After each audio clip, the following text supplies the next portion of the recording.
ஃப்ரெஷ்ஷான ஆரஞ்சு பழங்கள்ல இருந்து தோலை எடுத்து அதை வந்து ட்ரை பண்ணி பவுடர் பண்ணி அந்த பவுடர்ல இருந்து தான் இன்னைக்கு வந்து ஆரஞ்சு சோப் செய்ய போறோம். அது ஃபுல் ப்ராசஸ்மே அதுவும் நம்மளே தான் செய்யறோம். நம்மளுக்கு வந்து ஆரஞ்சு ஃபேஸ் பேக்கும் கூட இருக்குது. நீங்க வந்து அது வேணாலும் நீங்க ட்ரை பண்ணி பார்க்கலாம். 4 விதமான ஆயிலை யூஸ் பண்ணி செய்ய போறோம். விட்டமின் சி நிறைஞ்சது. உங்களை வந்து எப்பயுமே யங்கா இளமையா வச்சுக்கூடிய சோப் என்னன்னு பாத்தீங்கன்னா ஆரஞ்சு சோப் தான். உங்களுக்கு வேணும் அப்படின்னா கான்டாக்ட் நம்பருக்கு நீங்க கான்டாக்ட் பண்ணி வாங்கிக்கலாம். தேவையான ஆயில் எல்லாம் நான் வந்து மெஷர் பண்ணி வச்சுட்டேன். டோட்டலா வந்து 3 லிட்டர்ஸ் நம்மளோட orange powder, orange essential oil. இது வந்து நம்மளோட ஸ்கின்னுக்கு வந்து அவ்வளோ பெனிஃபிட்ஸ் கொடுக்கக்கூடியது. ஆரஞ்சோட தோல்ல இருந்து எடுக்கக்கூடிய ஆயில் தான் இது. ஆர்கானிக்கான சோப்பு தான் நம்ம மேட் பண்ணி கொடுத்துட்டு இருக்கிறோம். ஆரஞ்சு பவுடர் வந்து நம்ம இதுக்குள்ள வந்து போட்டுக்கலாம். பேட்ச்ல வச்சு நல்லா வந்து மிக்ஸ் கொடுத்துக்கலாம்.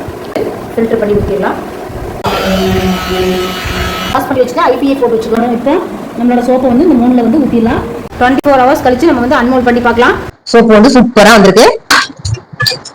நம்ம செய்கிற எல்லா சோப்புமே இதே மாதிரி ஆர்கானிக்காக தான் பண்ணி கொடுத்துட்ருக்குறோம்.